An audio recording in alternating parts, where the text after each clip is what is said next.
Pero ako nakikita ko magandang tulong, magandang inclusion na addition si Juan Gomez de Leaño sa Converge. Lalo na. Pero kung titignan mo ha, ito meron ako ihahalin tulad to, biro mo ha. Nandiyan si Justin Aranya. Justin Baltasar. Mga top Justin players. Bieber. Ay, hindi. Wala. For Justin kasi, naguguluhan ako. Justin Bieber. Si Juan Gomez de Leaño. Shoni ba? Shoni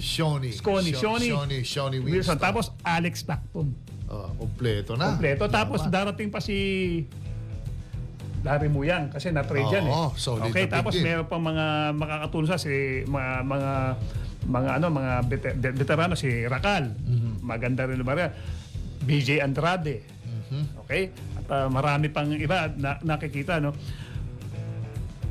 Kung titignan mo, pwede. Pero siyempre, kung paano to palalakasin as isang one cohesive unit, against yung mga talagang veterano na may tahid na naman San Miguel, Ginebra, Magnolia, ano ba, Meralco, NLEX, pwede.